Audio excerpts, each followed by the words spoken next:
thanks for joining us on This Sea Ranch Life. Today's guest is Kathye Hitt. Kathye is a director and actor. She's done a lot of things in her life. We'll hear a little bit more about that. But coming soon, she is directing a play by the Sea Ranch Thespians called Deathtrap. Kathye, thanks for joining today. Thanks for having me, George. Appreciate it. You bet. So Kathye, this will be the Sea Ranch Thespians' 51st production. Is that correct? That's right. Yeah. Wow. Yeah, they've been doing this since 1998. Wow, fantastic. It's pretty amazing. So you're kicking off the second 50 productions. Exactly. And this production is called Deathtrap. It's written by the playwright is Ira Levin. Yes. Tell us a little bit about Deathtrap. Kind of well, summarize the play for us. Your viewers might recognize the name Ira Levin, but not necessarily because of his plays, but he was the author of a very famous book called Rosemary's Baby back in the 70s. That's right, which became a movie, of course. Which became a movie, and he also wrote The Stepford Wives, which also became a movie. So he's known for his thrillers, and he always puts a great deal of comedy into his thrillers. So they're very suspenseful, but they're very funny as well. And Deathtrap is no exception.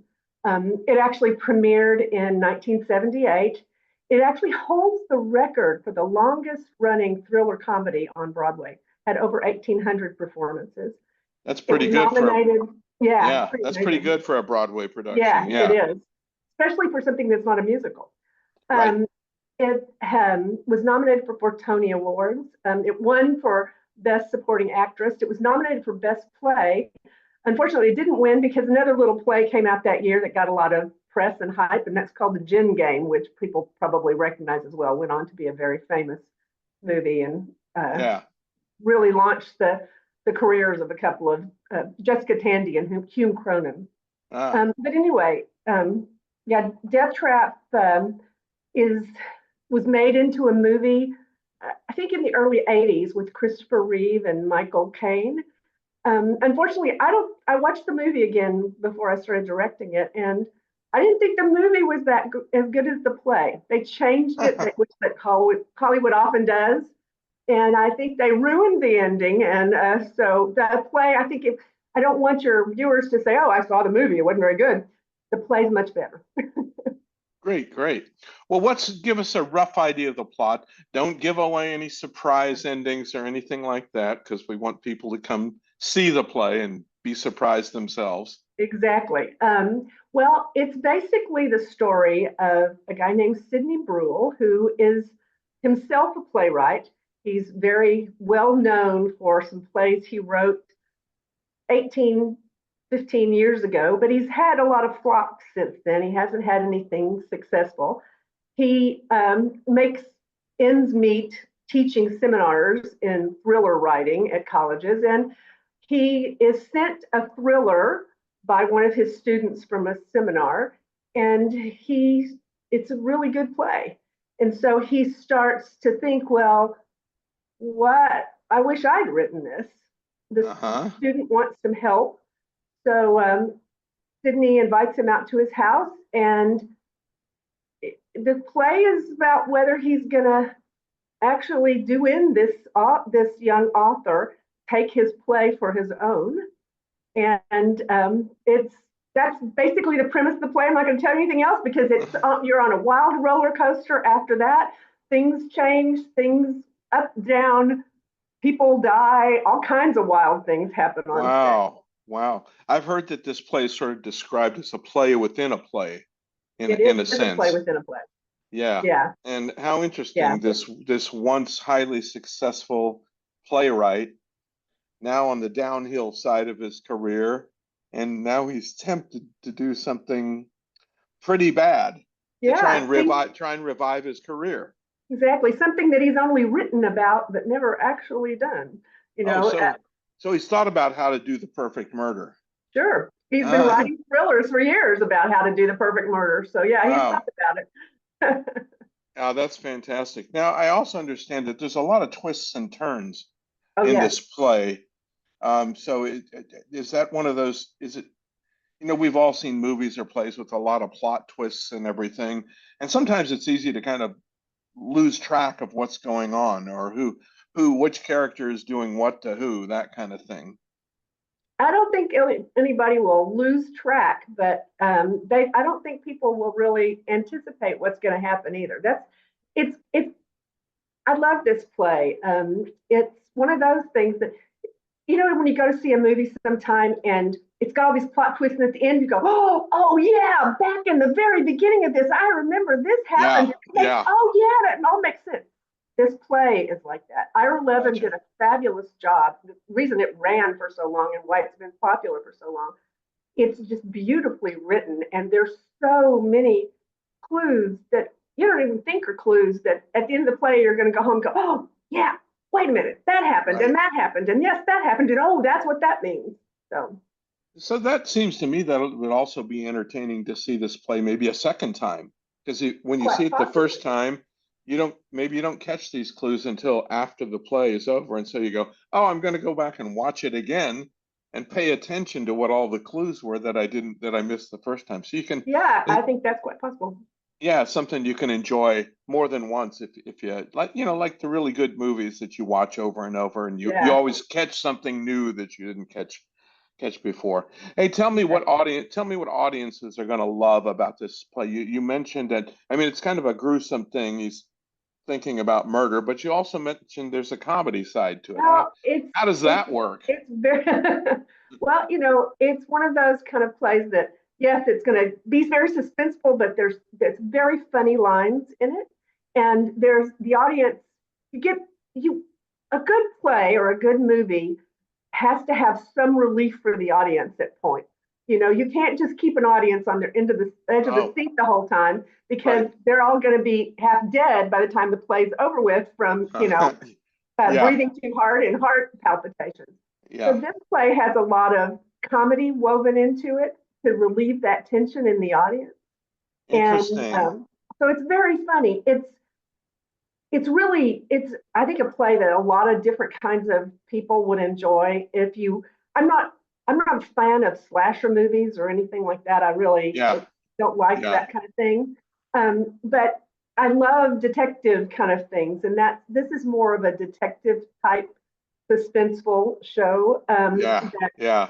um, the audience will be in on some of the things that go on, and some of the things they'll be caught by surprise, just like the people on stage are caught by surprise. Right, right. Um, we're not recommending it for people under 13, because it's got some fairly mature um,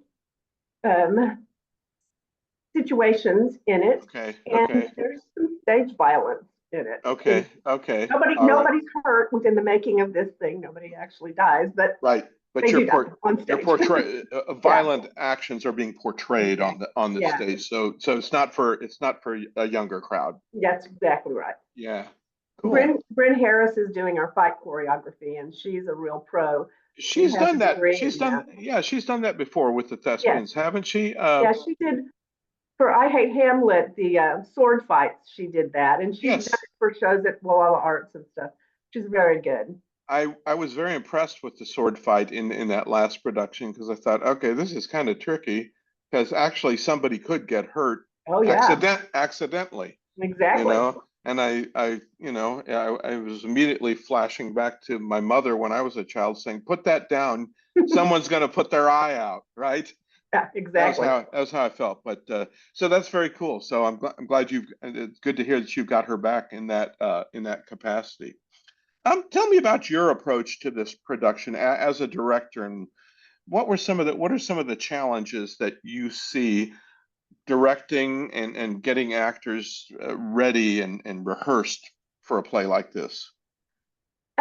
Well, this play, I mean, is a different kind of thing than I normally do. I'm usually more into character-driven plays without so much um, exuberant action, I guess you would say, on stage. Okay, So it okay, has been a bit of a challenge for me. I've been wanting to do this play since I was in college.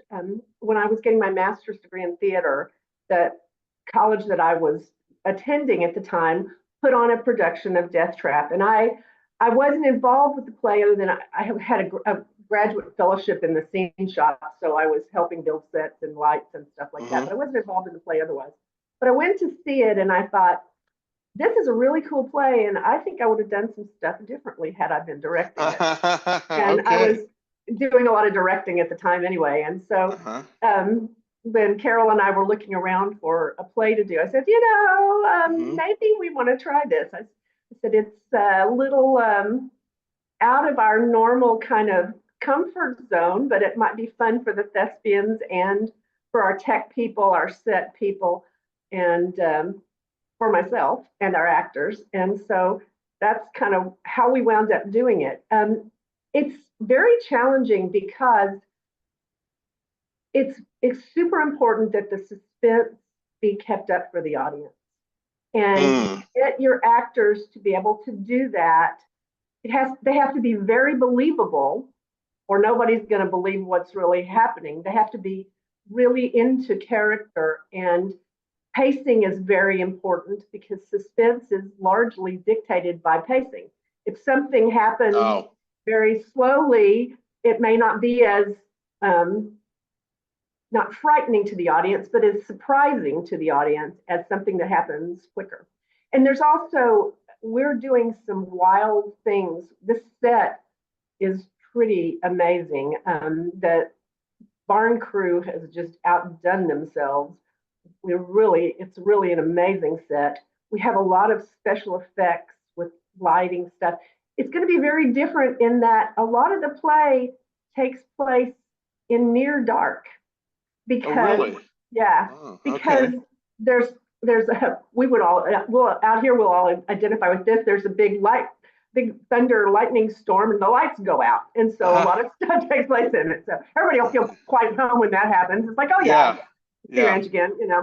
But so that's a whole different thing than we normally do, and so there's just it's a very complicated play. It's proving to be a lot more complicated than I even realized it was going to be when I started down this road. Oh, so maybe you have a little more compassion for that director who did it back when you were in Exactly. college. Yeah. It's not as easy as you thought it was going to be, Yeah. huh?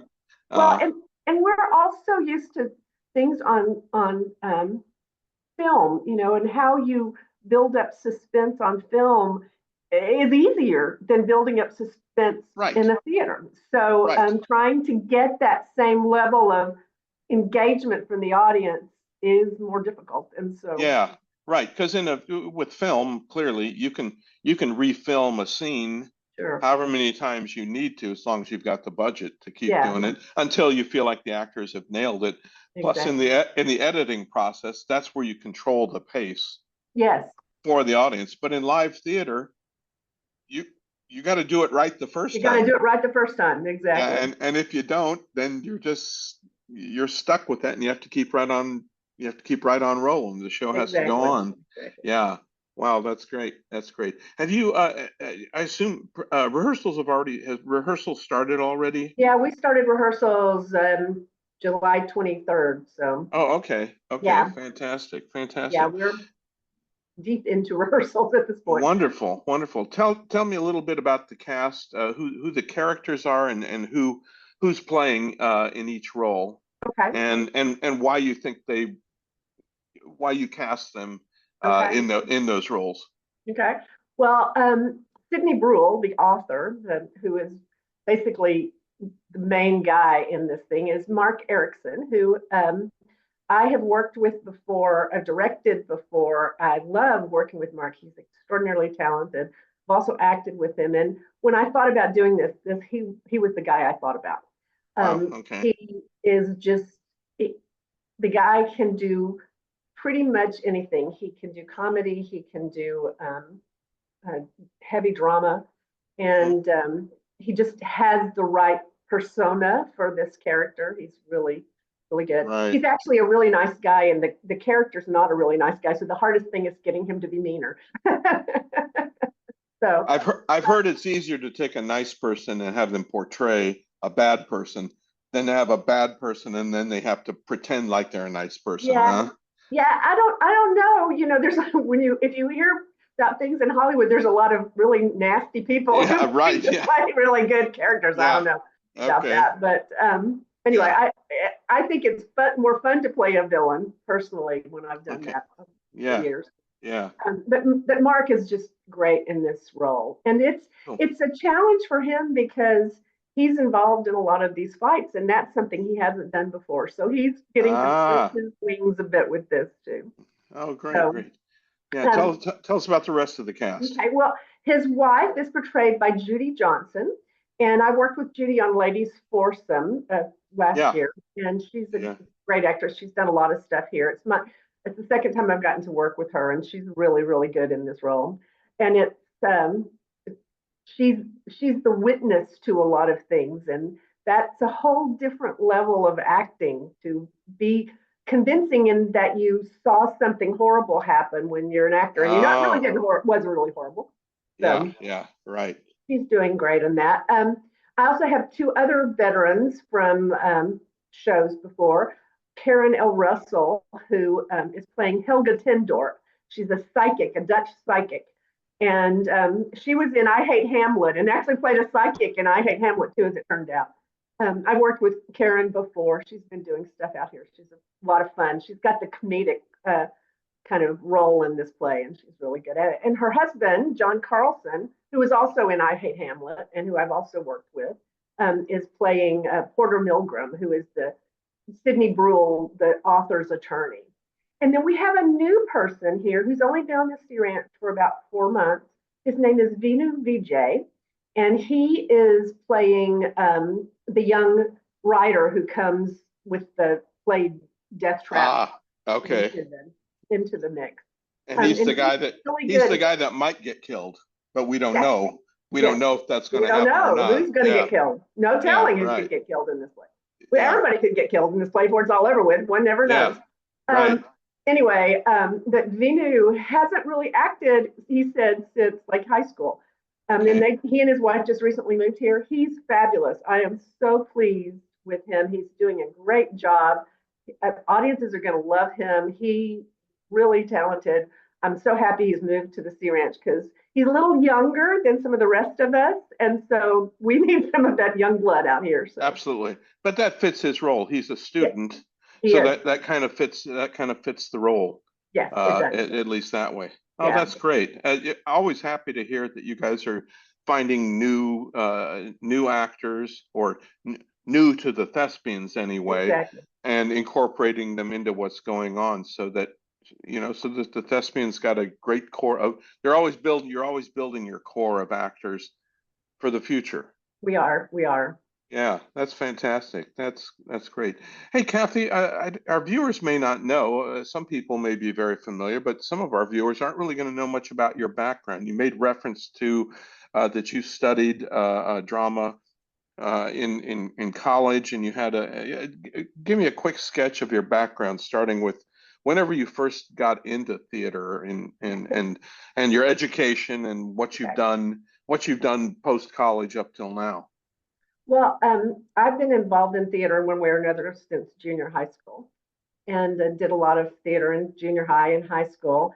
But when I went to college, my mom thought I should get a degree in something legitimate, and so I actually have my undergraduate degree is in accounting. I'm a CPA, and I graduated, went to work for a big 8 accounting firm for 3 years, burned out after working 60 to 80-hour weeks Yep. for 3 years, Yep. and decided I'd go back to school and do something else. And I wasn't sure what it was going to be, but one of the first classes I took was an acting class. And you know how that works. You're hooked and you just can't get away from it. There you were. So I wound up Uh, getting a master's degree in theater. And I worked in the film industry in Dallas for a couple of years after I finished my master's degree. Um, I met my husband to be, who was an attorney, and I realized that if I wanted to pursue the relationship, that my hours in film and his hours as an attorney weren't anywhere near the same. And so I decided to go back into accounting, and that's where I made my career in until we moved yeah. out here 25 years ago. And since the time we've moved out here, one of the reasons we moved out here was because of the arts community and the Okay. arts center. We wanted to be somewhere where the arts were big, and I hoped I would get it back into theater. And since that time out here, I actually got a job teaching for SRJC in their drama department. And I taught acting. Right. They used to have classes at the Arts Center. Like I had a satellite campus here many Oh, years right. ago. That's Santa Rosa Junior College, Santa Rosa Junior SRG. College. Yeah, I Yeah. taught for them for about, oh God, I guess 6 or 8 years. I teach Okay. one class a year in acting at the Okay. Arts Center. And in 2001, I guess, Lynn Atkins and I started a theater at the Arts Center, which we ran for 11 years, doing 2 shows a year at the Arts Center. Right. And during that time, I got involved with the Thespians. Got into acting for them in 2000. In 2009, I started directing for them. Okay. And I guess the rest is history. There it is. I've probably done close to 50 shows on the coast, either acting, directing, or set designing, which I do. Wow. That's a long, well, I guess you left accounting far behind there, but I did. but I still get back to it once a year when I do my taxes, but that's all. well, that's yeah, I hear you. I understand that. And for our folks who are not at all familiar with the Sea Ranch Thespians, um, it's been around for a long time. Tell us a little bit about the organization. It's a nonprofit organization that was founded what year? It was founded in 1998 Yeah, by Carol Emery and John Wingate. John had been very involved with the refurbishment of the barn, the right, Smith Single barn, which is a 144-year-old barn that we call our playhouse. right. And he and Carol were having dinner with Diane Vokey at the time, and said, we ought to do something with the barn. What we should talk. And Diane had a background in theater, so we should do some plays. And so they decided they would start the Thespians. That's great. And Yeah, they started with very, contractor lights and black fabric as a backdrop for stuff. yeah, And since that time, John and Carol, for many years, were our angels and just financed everything. yeah, yeah. We became a 501c3. I didn't look up the date. I think it's about 10 years ago now, 10 or 15 Okay, years ago. okay. And it's now still, the organization is entirely funded by donations. We spend about $5,000 to $7,000 per production on Right, royalties, props, sets, costumes, right. advertising, printing, all that kind of stuff. But And everyone who is involved with play, directors, actors, lighting people, people who build the sets, the crew, the ushers, everybody's a volunteer. No one's it's paid. all volunteer. We don't pay Yeah, anybody for anything. And yeah, that's the deal, that the shows are free to the community. It's a gift right. from Carol. It started off as a gift from Carol and John, now Yeah, the Wingate Foundation, because John passed on a few years ago. yeah, And we get a lot of contributions from other members of the community. right, And that's what funds us. That's the whole idea of the Thespians would be something that would be free to the community, something that anybody could attend. And it's not just the Sea Ranch, it's everybody in the entire coastal community that's right. welcome to attend. Yeah, that's fantastic. Yeah. Very cool. Tell us refresh our viewers here on the performance dates, and then tell us you need a reservation. Tell us how that all works. What are the Okay, dates, I'll be and glad to. how do I get a seat? Okay, I'll be glad to. And I also want to put in one prop too the Thespians are actually having an open house. If somebody's interested in being involved in theater, the Okay, Thespians are having an open house on September 7th, this Saturday, from 10 to 12 at the barn. You can come if you think you might want to get involved or just want to know more about it, or get a backstage tour. You'll get to go back behind the curtains for Deathtrap. We've got the very set cool. almost finished now. It will be finished by then. Very So cool. it's a way for people to get involved. But if you Yeah, want to come to see the show, the dates are September, it's always Thursdays through Sundays, September 19th through 22nd, and 26th through 29th.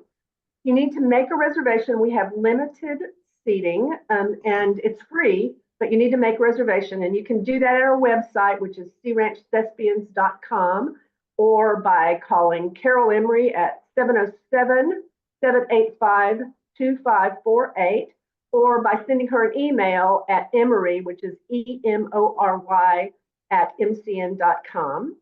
And like I said, it's open to everybody. You don't have to, the Sea Ranch decided this year for the first time, which is wonderful. You don't even have to have a parking card. Come to the Sea Ranch Gotcha. Thespians Yeah. Productions, which is great for everybody. Wonderful. But yeah, we encourage it. We decided to have one mask-only performance because we are having this COVID surge right now, and there's a lot of Right. vulnerable members of our community who don't really want to be in a group. And so on Friday, the 20th, September 20th, it's a mask required performance. All the rest of them, there'll be masks there. You're welcome to wear masks in the theater. I always do, just as a matter of course, but you don't have to.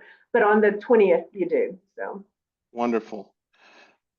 Kathye, thanks so much. And viewers, we've been speaking with Kathye Hitt. She's directing the next play by the Sea Ranch Thespians called Deathtrap. Promises to be a thriller, but's got some comedy in it. And Kathye's been a longtime actor and director here on the coast and in other places, I might add. Kathye, I really appreciate your time. Thanks so much for sharing with us. Well, thanks for having me, George. It's been nice. Absolutely. We'll see you at the theater. Okay, sounds great. All right. Take care. Thanks now.